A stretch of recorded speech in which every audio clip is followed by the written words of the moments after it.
Welcome in to the Dynasty After Party with Club Fantasy. My name is Michael Sicoli. I'm joined by Joel Wirth. And if you notice, we have a special guest at the bottom of the screen there. Andy McNamara, good friend from the Fantasy Football Expo from last year. We didn't get it done on the cornhole side of it, but we did. Your Browns got it done today on this on the AFC North side of it against my Steelers. Not the greatest day, but we're gonna be talking. We're gonna be talking all these dynasty things and more. Coming up on today's show, the players we're thankful for in Dynasty Fantasy Football, as well as some trade targets to look for as these playoff pushes really come to fruition, especially in Dynasty League. Those deadlines are coming up, and you guys got to make your moves. So without further ado, let's get right into it.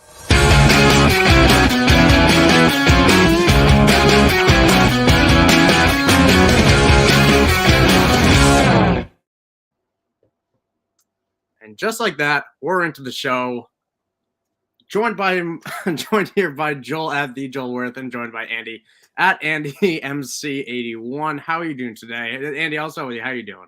You gotta be feeling good, man. I am feeling so good. You were on my show this morning, Mike, and we were talking about how the Browns-Steelers game would probably be a defensive slog, and that's exactly what it was. And we said it probably would come down to whoever held the ball last and could kick a field goal, and that happened. And I'm feeling very good. Do I feel confident long term?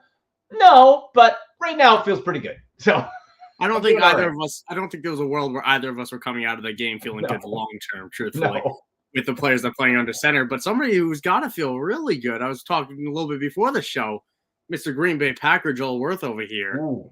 Oh, and his favorite rookie receiver of the class making the biggest play of the game for the Green Bay Packers, and it wasn't Dontavian Wicks or Jaden Reed. Yeah, it was for a team that really needs to learn how to win, right? They've been in so many close games that it's really needed to be able to pull one out, and they did that today. They got some help from Quentin Johnson and Keenan Allen and the Chargers in general, because it's the most cursed franchise in the history. Well, I shouldn't say that in Andy's presence, but yeah, come on, west of Cleveland, the most cursed franchise in the league. So. A big win. They needed to win. Tough game on Thursday at Detroit. Kind of happy to see Detroit kind of pull that one out against Chicago, because a pissed off Detroit team on Thanksgiving could have been a disaster. But we'll see. Yeah, but really important that big win, come from behind win in the fourth quarter. So really needed it. So looking at the second half of the season with some ruby sunglasses. Yeah. Oh, it could happen. Like this Packers team. We have to look at it this way, guys. You got the top dudes in both conferences, but the wild cards in both conferences, especially for that like 7 spot, it's wide open. So you just got to have like an okay run, not even like an epic run. If you're the Packers, finish 9-8, and I think you'll probably be in the conversation. Especially the NFC. Yeah, I wrote about this morning. If you look at their schedule, they got Detroit and the Chiefs, which is obviously very rough. But then after that, it's the Giants, Tampa at home, Carolina, Minnesota, the Bears. I mean, their last 5 are just crazy soft. So I mean, they could go on a run here. Yeah. And not only that, on the topic of the NFC North, we're already off track here, but Justin Fields, oh my God. I'll consider that. Listen, he's going to be so good. He is so good. He is great. Regardless, I do want to get back on track here. A couple of headlines we want to talk about before we jump into our thankful Dynasty picks for this year. Joe Burrow, Mark Andrews. There's no way we couldn't talk about it. Both out for the season. Andrews obviously, but both on that Thursday night game, and neither looked great. But the Andrews one certainly looked worse, and we have the whole off-field question marks of the Joe Burrow situation. But as our AFC North resident person here, just walk me through what these injuries are going to do to you in terms of looking at them as dynasty assets. Andy, do you have any thoughts? Yeah, well, dynasty assets long-term, I think we're fine, right? Unless something very strange comes out. Anytime there's an injury on the throwing arm of a quarterback, the elbow, wrist type of thing, today's science, you'd think you'd probably be fine. So long-term, am I concerned for either? No, especially with Mark Andrews, because guys, let's face it, when it comes to tight end, we don't really have much of a choice. Well, a 75% Mark Andrews is better than X number percent of the rest of the tight end options. So it stinks for this year, but long term, I think it's okay. And like I said, unless something catastrophic comes out, some weird ligament thing or whatever. But otherwise, I think, you look to next year and you're probably okay. And it's interesting with Andrews, especially because I agree with you that I'm not overly concerned about Burrow. Andrews' contract situation is just a little bit interesting. They do technically have a potential out after this season. They're not going to do that. They're not going to just cut a talent like Mark Andrews and everything he means to that team. You saw how the reactions to that injury were significant, but among the more significant that I've seen from a team in terms of them expecting him to get up and he just couldn't. It was the words that the players were saying were really worth checking out. But Joel, do you have any concerns for either of these guys long term? No, I think the question is what happens to the rest of these teams for the rest of the season. Obviously, it's a big effect on Burrow and Andrews' managers, but what happens to Jamar Chase and T. Higgins now that Jake Browning's getting them the ball? What happens to Lamar Jackson now that he doesn't have his main target? Beckham had a pretty good game on Thursday. He's had a couple back-to-back pretty good games, but don't know how reliable he is. Everybody likes Isaiah Likely as a handcuff. We talked him up in the preseason, just hasn't happened. So what happens to those offenses going forward? That's the question. And I listen. I like Isaiah Likely. I liked him as college. I like him now. The question is really because Todd Monken has not used tight ends like we really expected him to, and we've really only seen Mark Andrews take off in the last couple of weeks. Can we expect Isaiah Likely in his second season to make a similar or bigger impact? Andy, I know you're looking a little skeptical there, and I think it's fair to be. Oh, I'm with you, Michael, with the Todd Monken effect there. And overall, I think Todd Monken has done a phenomenal job in Baltimore. You can't argue with the success that they've been having, right? So now who's the beneficiary, right? We look ahead. I think, to me, it's Zay Flowers even more because Lamar Jackson, this offense is succeeding because he gets the ball out of his hand fast. All that high completion percentage, it's not because he's throwing 80-yard bombs. Getting the ball out quick. Zay Flowers, we could see an even higher workload for Flowers coming out of that. So it might not even have to be the tight end. It just might be, hey, here's some more Flowers. And maybe it's kind of like a sprinkling. Maybe we almost sort of see a distribution like in Kansas City where it's all Travis Kelce and then some to everybody else. Maybe that's what we see. So you're saying April showers or Andrew showers may bring Zay Flowers. Hey, I like that. There we go. Nice. That was on the fly, and honestly, I like it. I didn't know where that sentence was going, but it found its way. It made it. I noticed Noah E in the chat. I know exactly who this is. This is a Jet fan, people, and this man would rather hop on this show, which we're happy to have. Then watch the game. Watch the team right now flounder to an embarrassing loss to the Buffalo Bills. Sorry, my roommate. I can say this about him. He's a very stingy dynasty manager. Really annoying. One of the worst types. If that isn't the Noah E that I know, I humbly apologize. Just a crying face is like, I just came here to be entertained. that would be a shame. I'm jumping in on that. I'm hoping he's going to text me if it's not, if he's still here. Either way. Joel, any other headlines you want to focus on before jumping into? I know we had a lot of injuries today. I don't know if there's any you want to focus on, but yeah, I just want to talk about Aaron Jones real quick. Went out in the first half, ruled out almost immediately. They said that the on-field kind of manipulation test did not show or did not indicate a torn ACL. So that's potentially good news. Okay.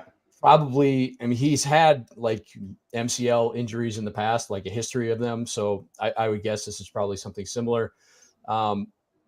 He's probably done for the rest of the fantasy regular season. You would think it's probably going to be at least a 2 to 3 week injuries, and that, it's week 11, right? So we've only got 3 weeks left in the fantasy regular season before the playoffs. So, crazy.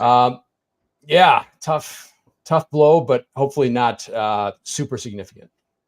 Yeah, and in terms of AJ Dillon rest of season, we've seen Aaron Jones off the field, and we haven't been too happy with AJ Dillon on the field. Andy, are you at all? How would you view AJ Dillon rest of the season? Let's assume Aaron Jones is sidelined. Right, if he's done. What I found interesting was the usage of Jaden Reed in the run game, the 3 carries, 46 yards. Love it. We're very pro Jaden Reed show. Yes, absolutely. I got him. I think at least in one of my teams, and I like that diversity. So I have to think: is that going to be something in this new world for Green Bay, where it's AJ Dillon? You would think in the I use bell cow, quotations, but the heavy workload, which I think it should be. And we've seen AJ Dillon produce in spurts in the past, so I would feel pretty confident go with AJ Dillon, but I'll tell you this, if you can get yourself some Jayden Reed shares still somewhere, that would be somebody I would want to grab maybe in a trade, which if for the unsavvy player, maybe it's like, oh, Jayden Reed, okay, maybe you overlook him a little bit. That's somebody I want on my roster because I'm very curious how this develops. Even if it's just 2-3 carries a game, heck, you're popping out, you're getting a touchdown, you give me some extra touches. I'm pretty interested in that. Sure. It's something that's given people like Curtis Samuel plenty of relevance in past years. And just that little boost, like you said. And even if it comes, another 10 yards, if you get a point per carry league, who knows? Either way, all touches are good. That's really the gist of fantasy football when it comes down to it. Let's jump into who are you thankful for in Dynasty. Thanksgiving's around the corner. This is an every 2-week type of show here. So we want to touch on that. All right, we're thankful for a lot of things here. We're out here at the Dynasty After Party, one of which is Club Fantasy. Be sure to follow Club Fantasy at Club Fantasy FFL, Twitter, Facebook, all the good stuff. YouTube, obviously, be sure to subscribe for all the amazing shows they put out every single week.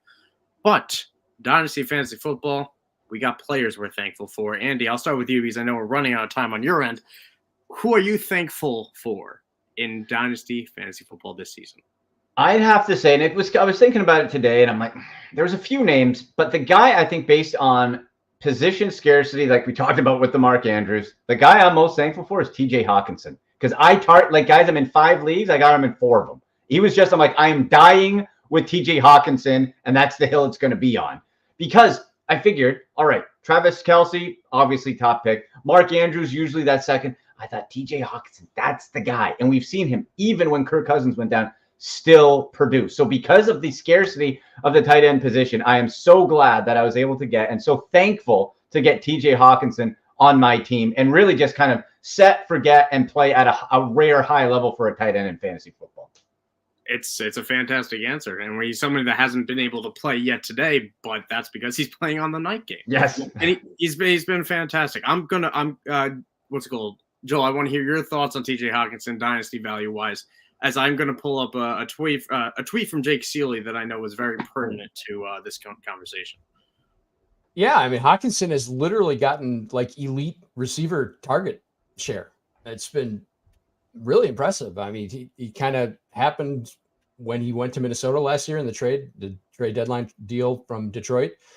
Just his usage just ramped up, and I think we're all kind of skeptical that he could maintain that, especially on an offense with Justin Jefferson and an offense that added Jordan Addison. But I mean, yeah, he's just cranking out the targets, and that's chase the targets. That's what we always say. Yeah. And he's pulling them in. He's doing so. Unlike Zay Flowers, he's doing something with those targets. So yeah, absolutely, he's been a monster. And with an added bonus to why we all should be thankful for TJ Hockenson. Let me read you guys the tight end ones heading into Sunday Night Football, not including the games that are still going on. George Kittle, that makes sense. George Kittle. No. Number 2, Stone Smart, 0% rostered. Dalton Schultz. Those are the only 3 tight ends that have hit double-digit points today. Luke Schoonmaker, 0% rostered in, I believe, Sleeper. Dave Njoku, Donald Parham, 5% rostered. Dalton Kincaid, Tommy Tremble, someone with Tanner Hudson. That's who that is. Cade Auden, Trey McBride, Michael Mayer. Ooh. Most of those names are rostered in under 25% of leagues. That tweet is from Jake Seeley at All in the Kid, who is a fantastic follow from The Athletic. But Stone Smart? I'll gotta be honest, guys. I've never heard of that guy. He's fine. He's the backup tight end for the Chargers. Who I had it before he lit up the Packers on one play today. It was the third string. It had like a 50-yard touchdown. 51-yard touchdown. 51-yard. Oh, good on. I think that was his only catch. Like Stone Smart, that's like a news anchor. You can do a lot with that name. That's cool. You can do anything. He could be a creative player. He could be a center. He could be whatever he wants. Right, whatever he wants in life. Yeah, and that's I think that's a good lesson to be thankful for. No, I'm not going to go on a monologue here. We'll get through one more thankful here. Andy, before we send you off, do you have any other players that you're thankful for this season for Dynasty? I know we're doubling up on you here. Oh, no. I love it, guys. Thanks for having me on. I got to say Jalen Hurts. And I'm using this for Jalen Hurts from the Dynasty thinking of where I got him originally, looking back a couple years and the value coming out. And guys, I've been a Jalen Hurts truther before he came out of college. I was like, this guy is an underrated passer of the football. When he came out, he wasn't just a runner, and he got brought along. And I got him early, and I kept him on my bench first year. And I gradually brought him. So I'm thankful for, and I know in at least Yahoo Leagues, 4th overall fantasy player. The guy can do it on the ground. He can do it through the air. He's a point machine. And I'm just so glad I was able to get him where I did years ago and can ride the wave now. Jalen Hurts is a perfect example of. I'm not going to act like I was on the train the entire time. I wasn't. I certainly wasn't. He proved me wrong. But he's a perfect example of why you stash as many quarterbacks as you can in Dynasty, especially those with draft capital, because you never know if they pan out.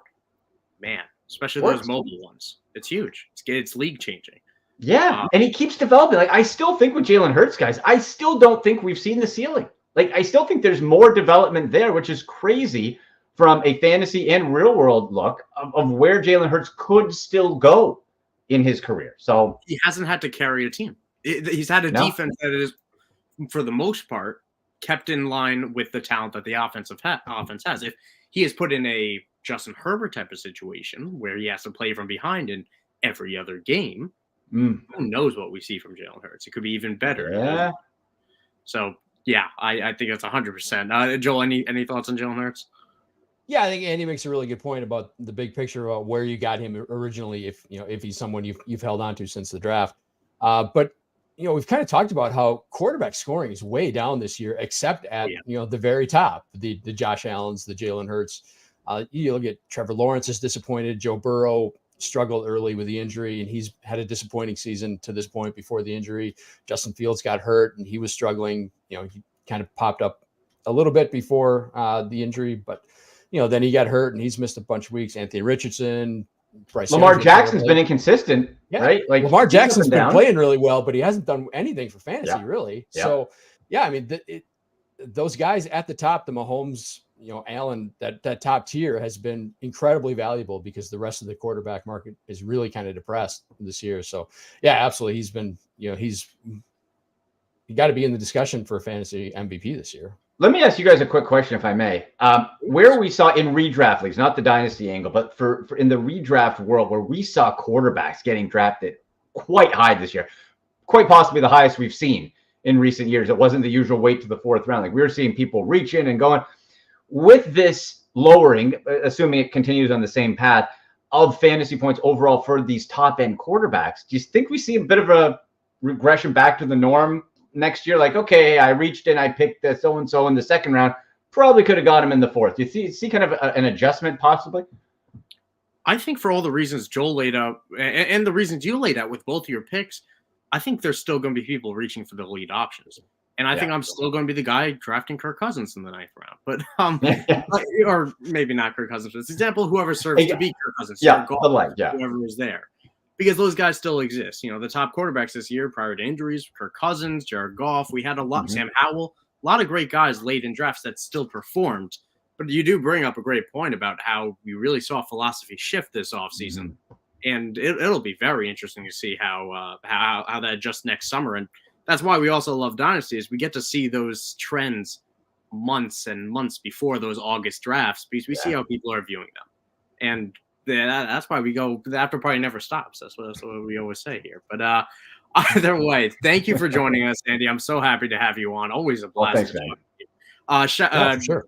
Sign off with whatever links you want to shout out, or everything about you. Oh, well, thank you guys. Look, love coming on. Love talking with you, Michael. Great being on the show.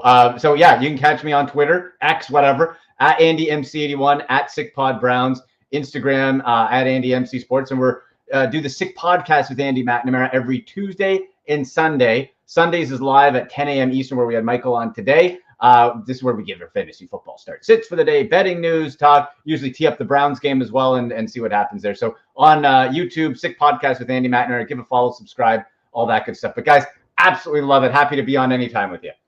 Thanks Always for coming, a blast, man. Always a blast. And I'll say it right before I send you off. One of the most genuine people out there in the industry, one of the greatest charismatic voices you'll be able to hear. So be sure to tune in to Andy. Have a good night, man. Thanks, buddies. Talk to you later, boys. Thanks, Andy. See ya.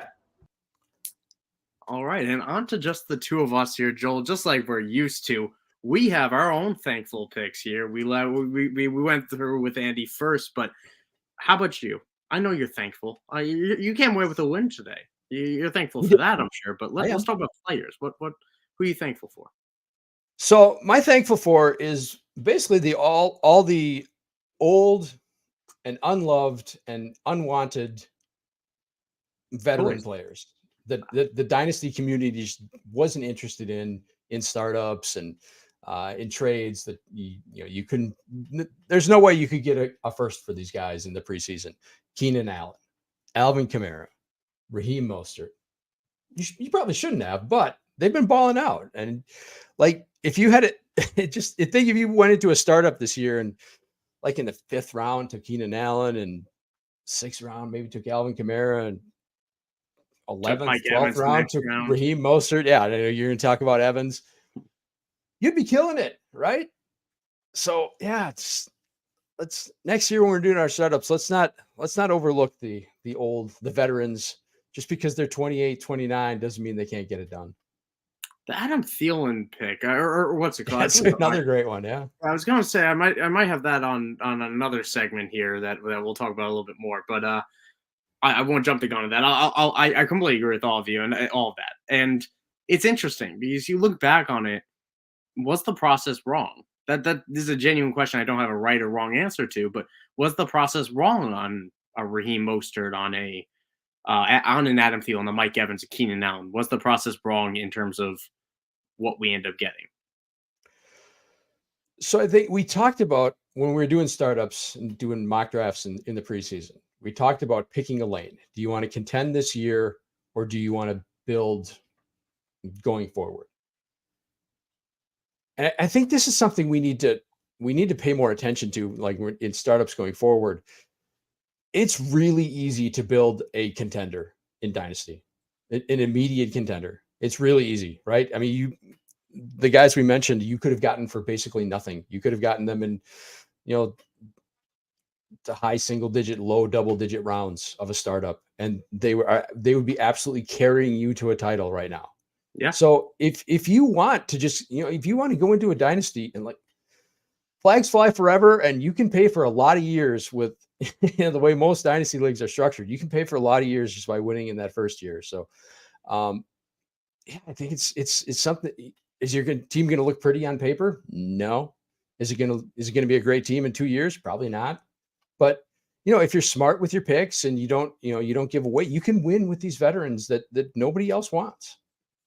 Yeah, and that's the lesson at the end of the day is one of my leagues I wanted to contend and I went into it, not the draft, not sure how I want to go. And last pick of the second round, I took Tyreek Hill. I came around and I took Stephon Diggs. That team is now like a 15-win team against the median right now. Yeah. So, I mean, I didn't include Tyreek in the list just because he's sure. But even then in dynasty circles, but he's not a dynasty. He's not Jamar Chase or Justin Jefferson that people are talking about as a dynasty, super dynasty asset. He's got 2 more years theoretically. This offseason, if you remember, we had the talk of I might only want to play 3 more years or something like that. Right. But people overreacting to that, like 3 years is an eternity. But it's certainly a good lesson I think we had to do. We have a couple questions in the chat here, I believe most of which are related to redraft purposes, because I hope so at least. Should you trade Travis Etienne? I pray to God there's a redraft question, because if it's dynasty, we'll keep Travis Etienne. But do you have a preference here between 2 true, honestly, workhorses in an age where workhorses don't exist? Yeah, in dynasty it's clearly Etienne, but yeah, I still think in redraft there's more certainty in that Jacksonville offense. Like I said, we just alluded to earlier, we don't know how the Andrews injury is going to kind of shake up the running back room going forward, or not just the offense going forward. We've seen Keaton Mitchell get some opportunities and do some pretty amazing stuff with them. He hasn't had a lot of touches, so I don't know that he's really a threat to take away Edwards' workload. But we know Etienne is a workhorse, and like the preseason fears of Tank Bigsby taking touches or goal line touches or anything has not come to fruition at all. He is as workhorse as they get. So yeah, I'm Etienne kind of either way here. Yeah, I'll lean Etienne as well. It's really close for me, and the only reason I'm picking Etienne is because Etienne's already had his bye week, and Gus still has his to come. That's a big consideration. Yep. Yeah, that has to be in consideration. But don't love this playoff schedule coming up for Etienne. You got Week 14, if your playoffs start then, Cleveland, then Baltimore, then Tampa, all bottom 10 matchups for running backs. And he's got Week 17 Carolina, so you got to feel good about that. But yeah, I'll lean ETN slightly because I do somewhat trust the Jacksonville offense right now a little bit more. We also had an injury to Lamar Jackson that he played through. We have to see how he's feeling after that as well. Yeah. But another question from Cruz Garcia. We're going to run through these before going through our other thankful players. Has to start 2, possibly 3 with flex going forward. Jahmyr Gibbs, Tony Pollard, A-Chain, Kyron. He's torn. I'm not sure, but also have to start 3 wide receivers and has to pick between Puka and Tank going forward. I am struggling to understand this question, to be honest. I think it's Puka and Tank Dell. Yes, Puka and 3 with flex. So, this is take over if you understand this, or we're gonna have to reward the Puka Tank question. I think is like Tank Dell's been great, but it's clearly Puka because Cooper Kupp got hurt today, and he's going to go back to being the number 1 in that offense.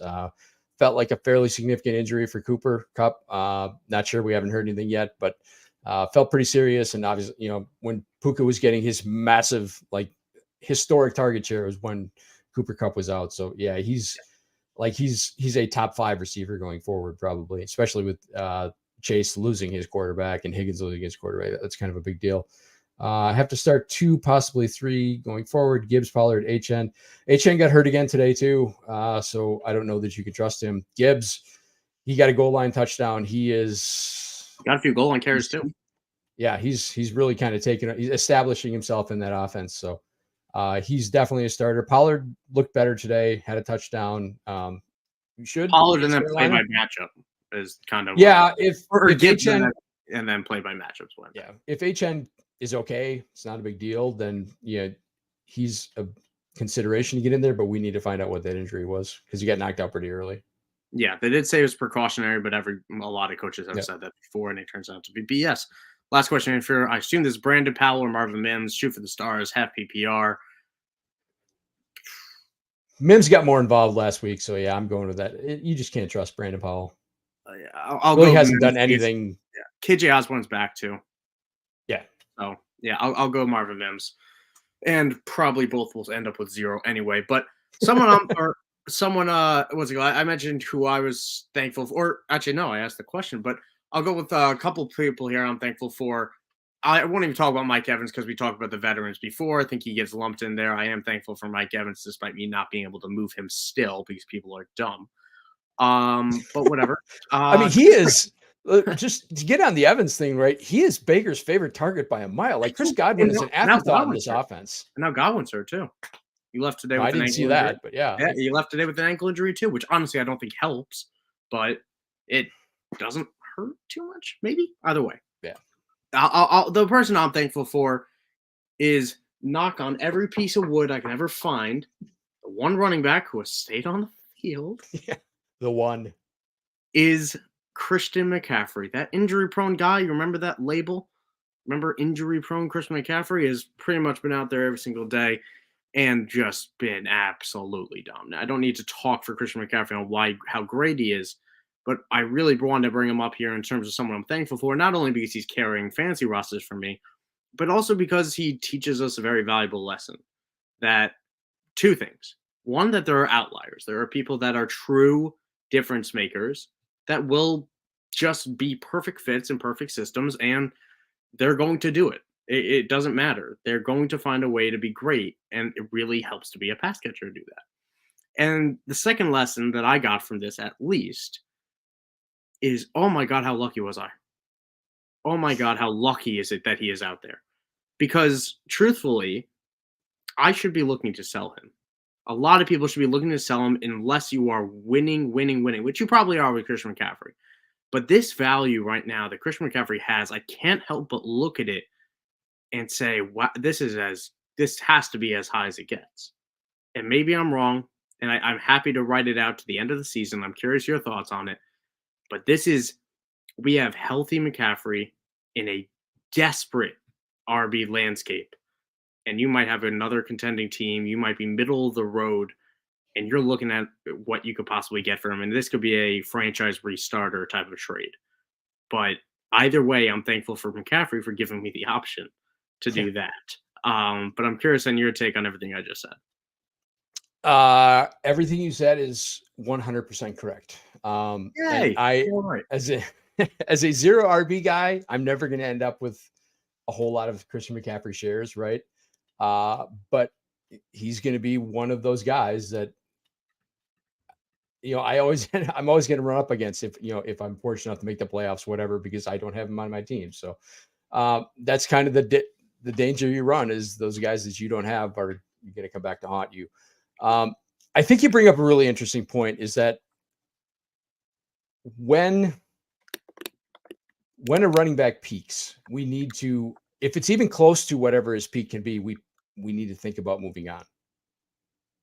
And whether that's overreacting, it doesn't really matter, right? Because the peak you can go from peak to valley really quickly in this landscape. And then, you almost need to, exactly. You almost need to cash out almost. If there is a peak on a running back and you think you're close to it, you probably need to cash out. Breece Hall, you should probably be cashing out. Bijan, you probably should have been cashing out. You probably should have cashed out that 101. Honestly, with what you could have gotten for that 101 in the draft, no matter what we thought Bijan was going to be, and he's been very good, we probably should have cashed out. Yeah, and there's a league where I more or less traded McCaffrey for the 101. I don't feel great about that now. Right, exactly. I don't. But it's something that I wanted to bring up. Of this is no disrespect to Christian McCaffrey. It's much respect to him that we have the option to do this. But you look at this, it's not only what he's doing, but we just had Kenneth Walker go down. I couldn't tell you who the second most valuable running back in fantasy football is right now. Could you? I mean, Saquon Barkley maybe with the workload he's getting in terms of just for 2023 purposes? Is it Bijan with an inconsistent type of workload? Is it Tony Pollard, who just scored his first touchdown in like 10 weeks? Right. And maybe I'm definitely forgetting a name here, probably. And feel free certainly not Breece Hall, because that offense turned into a disaster. I think you brought up another really good point, in that we need to be thankful for these guys, not just for their production, but the opportunity that they give us, right? The opportunity to cash out and, yes, like you said, redefine a franchise. You can basically start over with these guys, and that's really rare. Yeah, and that's all I'll talk about Christian McCaffrey here. Do you have anyone else you're thankful for here, Joel? I think we're going to get into a dynasty trade target in a couple minutes. It's a good segue into it. I mean, being thankful. I'll save mine for that one. Okay, all right. I'll quickly throw out Josh Dobbs as someone I'm thankful for, and we won't go too deep into this because Josh Dobbs speaks for himself. Although to make it into the Scott Fish Bowl playoffs, I'm going to need Josh Dobbs to not have the greatest night tonight. I'm going to need him to just settle down a little bit, maybe just one touchdown. All right, buddy boy. He's so good. Speaking of Scott Fish Bowl, I was not going to make the playoffs on automatically qualify on wins. So I needed that like a monster day today or this week. I had Mark Andrews, HN, and Ken Walker all go out early. I am not going to make it. My heart goes out to you, man. Because I got Justin Fields back this week, and he had a great week, and just it was there. But yeah, the injuries have killed me all year. So yeah. I had Andrews as well, and the Jags game appropriate. Started so slow for Trevor Lawrence and Ingram for me, and I was like, oh my god, it's just not going to happen. David Montgomery is not getting goal line carries. All of a sudden, Jared Goff is throwing 3 interceptions in the first quarter. It's just not going to happen for me. And then all those players seem to turn around. Keenan Allen dropped 7 touchdowns. It felt like it was nuts. But we found a way, and listen, unless Dobbs goes nuclear, who I'm very thankful for, but God, please don't do this to me. I want this so bad, Joel. I want this more than I've wanted anything in a long time. I hear you. But I'm not going to, either way, I'll play on for you, man. Last question in here from Team Money as well. 8-man PPR, or this is not the question. Should he trade, this is a redraft question I clarified. Should he trade Ekeler and Waddle and Nico for DK, Mike Evans, and Bijan? I am concerned about Austin Ekeler, man. I'll take DK, Evans, and Bijan. As much as I love Nico Collins, I have concerns about Waddle. Waddle's been disappointing me all year. Austin Ekeler, while he kind of got it done for fantasy this week, he looked not himself. And DK Metcalf is still really good. Mike Evans is a monster, as we said, and I do expect Bijan to finish strong. But I could tell you're pondering, so I do want to hear. It's just as hard as it is to believe, the weak link in this trade is Jalen Waddle, right? He just hasn't really done anything this year. It hasn't really been totally healthy, but like Eckler's missed a bunch of time, and like he looks much better. He's had a couple good weeks before this week, so yeah, I think it's the DK Evans is just killing it, man. Yes. DK had a good game today. Bijan's going to come back. The game before the bye, they were featuring him, so I would expect he's going to be kind of a feature option going forward. So yeah, I'm going to take the second side of this. Is it fair to say Evans is the best piece in this deal? It's fair, yeah. Right, I can see that, and he feels lumped in here as well. So yeah, I agree with you there. I'm going to go with that second side, but let's get into those dynasty trade targets, which, we're thankful for a lot of things, and we're also thankful for these guys because we want them on our teams. And while I may have failed horrifically at getting any of these names that I desperately needed in a few of my leagues with all the injuries going on to Dallas Goedert and company and Mark Andrews, both of them, we still have names we want here, Joel. So I'll let you kick it off here because I know you're chomping at the bit. So yeah, the one I'm going to start with is Jayden Reed. The guy we've both been very high on. He is the Packers' number one receiver right now. There's no question about it. I mean, Christian Watson's been a massive disappointment. He's had a really tough year. Regardless of why, I don't think he's healthy. He's either not healthy or he doesn't trust that he's healthy. Doesn't matter. It just hasn't been there. Jayden Reed is the guy that Jordan Love trusts right now, and that's really. Okay, the second one was accidental. I forgot it repeats. I'm sorry. And like we said earlier, with the Aaron Jones injury, who would you rather give the ball to, Jayden Reed on an end around or James Robinson? Because he's on their practice squad. Zombie alert! James Robinson's on the Packers practice squad. Because that was a lost name to me right there. And like Emmanuel Wilson, who was their third string guy, he got hurt today too. Separated his shoulder. So I don't know how long a term that injury is, but they're gonna have to bring in somebody, right? Probably two bodies. Robinson will be one. But yeah, I think Jayden Reed's gonna be.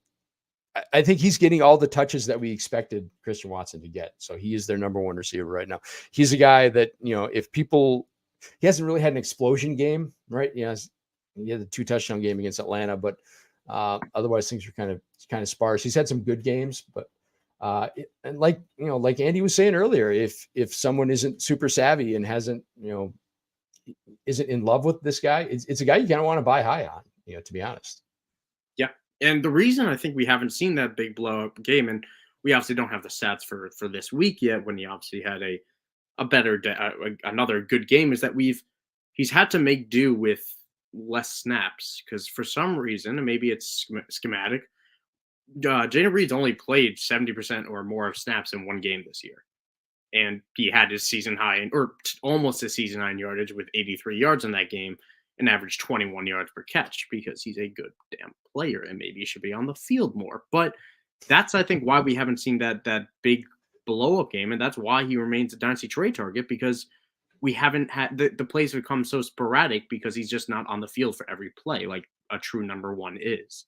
So I'm right there with you that I think this buy window is going to be closing soon, and this is the time to do it, or we're going to be hearing so much hype about him this offseason. And I won't lie. Another reason all the Kool-Aid. Another reason he hasn't had that blow up game is because the offense hasn't had a blow up game, right? Since Chicago, right? They had 24 against Atlanta, but other than that, they hadn't hit 20 until the Rams game a couple of weeks ago, and now they hit 23. The offense just really hasn't gotten clicking. It's coming, right? Jordan Love's had 3 good games in a row, had his best game today. It's building, so the explosion game is coming because he is their number one option right now. Yeah, we're in agreement there. I'm going to go with a little bit older, and I touched on him a little bit before, or at least alluded to him, Adam Thielen. All right, Carolina Panthers. Now, this is really what I meant by I have no idea if my process is flawed or if he's just an outlier to the process, because I was so out on Adam Thielen. I thought he was dust, and he is not. Everybody did. Everybody did. Listen, nobody was high on him. It just it befuzzles me. I don't know how I was that wrong, or how everyone was that wrong about Adam Thielen this year, because he's clearly not done. He has 8 or more targets in all but 2 games this year. He's been absolutely on fire.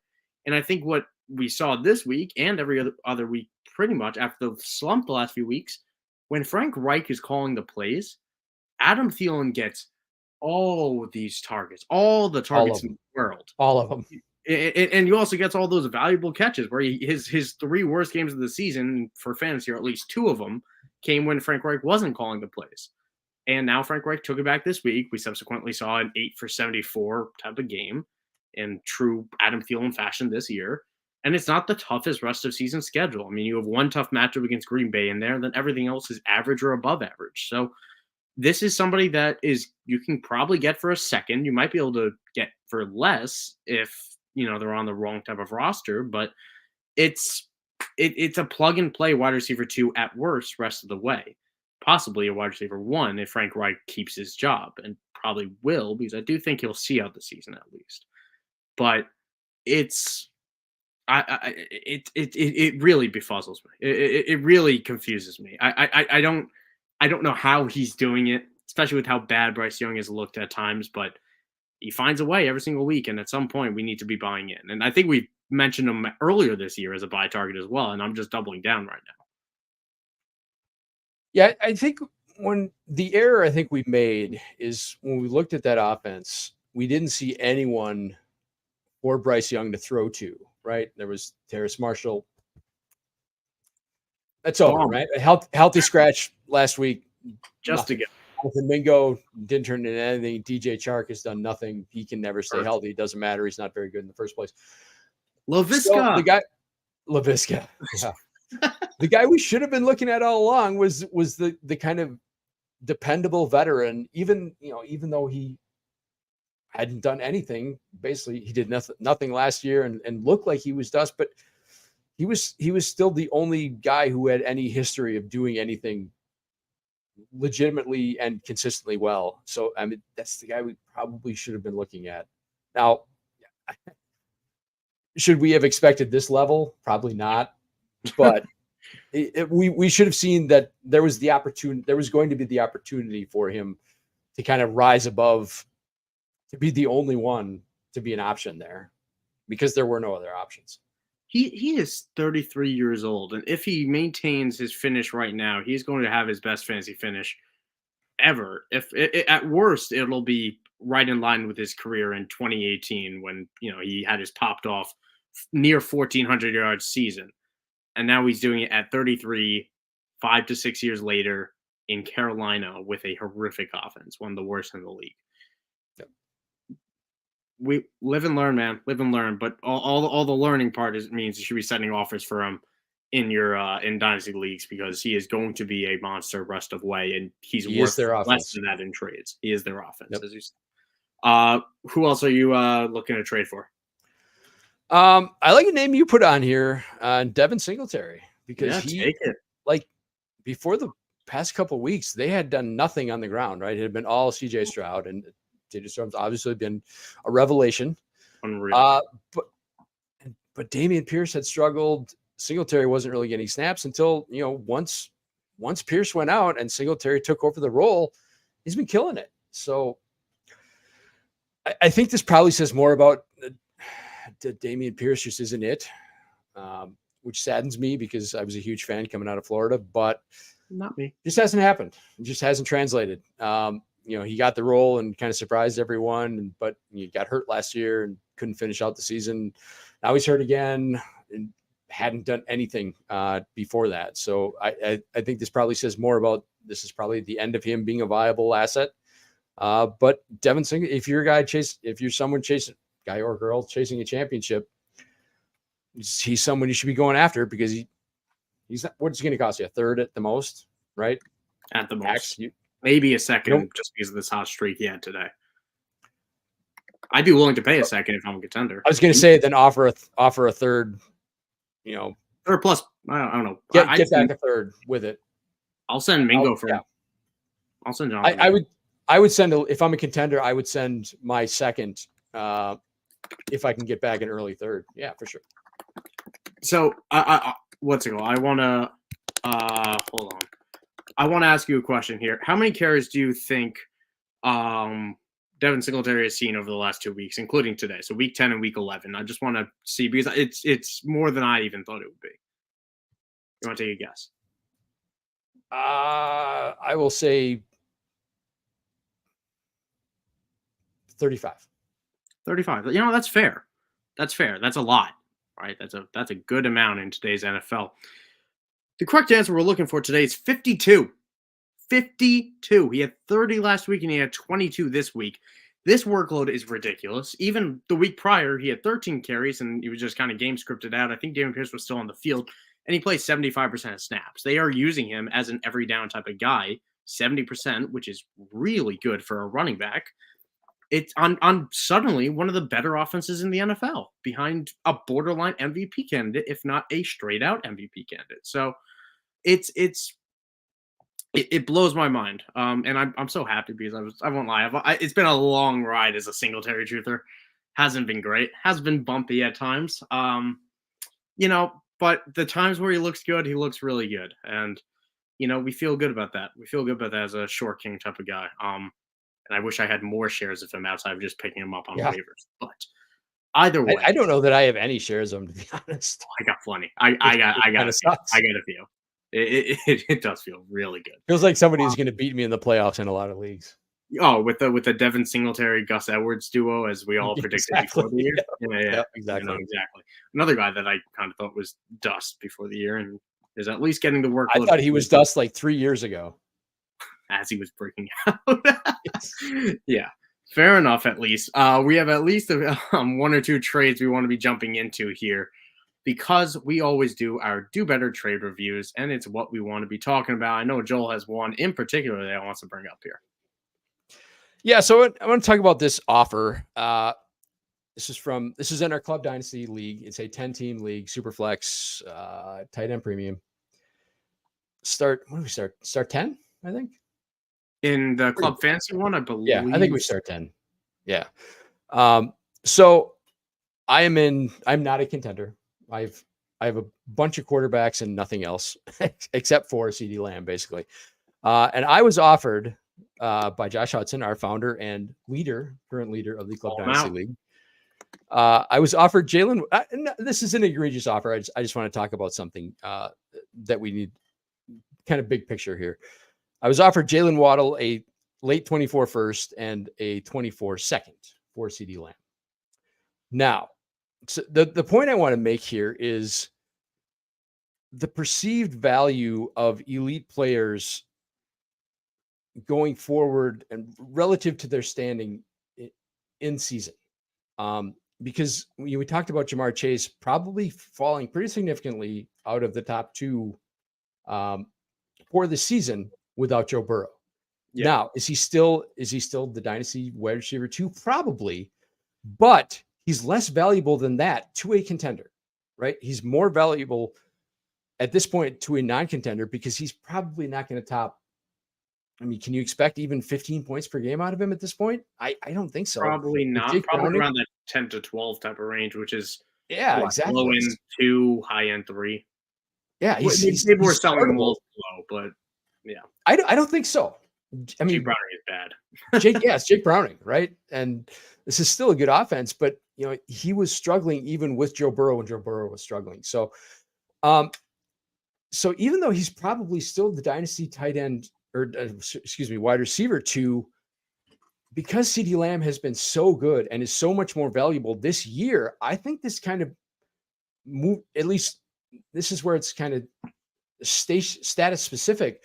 I think CeeDee Lamb should be viewed as the dynasty wide receiver 2 to a contender. Maybe even the dynasty wide receiver 1, because we don't know when Justin Jefferson is coming back. So maybe I think we need to kind of revalue these players in season based on your standing and your status. Is CeeDee Lamb more valuable now because Justin Jefferson's not available? Because Jamar Chase is going to probably struggle to maintain his status going forward. So the price for these elite wide receivers probably starts at 3 firsts, right? At least 3, and probably 3 decent for not 3 back end first. And you probably need a tangible piece to get it done too. Yeah, and so like Jalen Waddle, we talked about him earlier. I think he's lost a lot of I think he's kind of in that T. Higgins range of receiver that nobody's really excited about, because he's going to be second fiddle for as good as he is. And these are good players, but he is second fiddle in that offense, and that's not going to change, right? Tyreek Hill's going to be there for the next 2 years at least, according to what he says. T. Higgins may go somewhere else next year, but he's in a better situation even if he's the alpha. I don't think he goes anywhere, but that's debatable. But so I think Waddle and Higgins are kind of in that class of, they're probably worth a first, but you may not get it first for them. So I don't know that I don't know that if you're trying to sell them to like a non-contender, they're not going to give you a first. They didn't look at that person or that player as a long-term asset. So I don't know that you can value Jalen Waddle as a first anymore, or T. Higgins as a first worthy player. So, if someone's looking at Jalen Waddle in a trade and saying, okay, I'm offering Jalen Waddle, that's the equivalent of a first and a half. I don't think it is. So, and this is not to call out Josh at all. This is a perfectly reasonable offer. Yeah. But yeah, I don't think he gets up to the level of, I think CeeDee Lamb is getting pushed up to that dynasty wide receiver 1 in season level, and it just commands much more of a premium. Hell, out of season. I mean, there's a real value to being tied to your quarterback for the foreseeable future. And listen, do you expect Trey Lance to be taking over for Dak Prescott? No. So there is no succession plan for Dak, and he's playing very well, so there shouldn't be. And likewise, the same is true for Waddle, but Waddle, like you said, has Tyreek Hill. CeeDee Lamb's competition is Brandon Cooks. And CeeDee Lamb has already proven that he is alpha of the alphas. So it's interesting here. So let me phase it to you like this: if you were offered this is your team, you're contending, would you take a deal? Would you trade Lamb for Jamar Chase in a high second? If I'm contending, let's say you're contending, so you don't want to give up Lamb because you're contending, but Jamar Chase, that value. Yeah, that's kind of the exact point I'm talking about. Is in a vacuum, in a vacuum that should easily be Chase and the pick, right? But if I'm content, I want to win, right? I want to win, and Jamar Chase is not going to help me win as much as CeeDee Lamb is. And that's exactly what I wanted to bring up was, and I think it's a perfect way to end the show here and talk about trade targets. Is the value is all relative. Yeah, Jamar Chase is incredibly valuable to all of us, but he's a lot less valuable to contending teams. And he's arguably even more valuable now to rebuilding teams because they think they can get him for cheaper. So they want him even more. And Adam Thielen, he's not helping you tank. He's doing the opposite of that. So those tanking teams are trying to get rid of him. So it's always good to take a look around your league. And, I sold Josh Dobbs in our club fantasy league because I am trying my best to tear this crap team to the absolute bowels of the ground. I didn't get great value. It was a mess. It was a mess you took over. Yeah, I didn't get. Oh, I took this over. Yeah, definitely took this over. Yeah. Didn't cause this. But listen, I didn't want to get rid of Dobbs, and it was before he was traded in Minnesota, so I certainly didn't get good value for him. But he's not helping me get closer to Caleb Williams or that top pick. So there's certain things that you need to do. And I believe it was Kelly in Phoenix that I made that trade with, and she got fantastic value on it. Yeah, so sure. It's look around your league. That's really what we want to echo every single week is value is relative, and you get the most value when you buy from the right people. Especially now, since a lot of leagues have Thanksgiving week as their trade deadline, which is disgusting. I've got a lot of leagues that have already had their trade deadline, which I absolutely hate. Yep. I just had it this week, which is going to crush me because I did not have time to aggressively pursue someone. And this week is the exact reason why. If you were cruising with Joe Burrow and you lost him and you lost Mark Andrews and now you lost Aaron Jones and your trade deadline's over, you're screwed, right? I mean, your title hopes basically just went up in smoke and you have no option to go fix that. And my title hopes in one of my leagues currently rests on Tyler Conklin's very crappy shoulders. It's because I lost Mark Andrews and Dallas Goedert in the span of 10 days. Oof, that is rough. Yeah, exactly. You should have the option to go fix these problems. This is why I hate trade deadlines. Just absolutely. I'm not even anti-trade deadlines. I just like them to go right up until the playoffs. That's what I like to do. I'd like to put that would be better.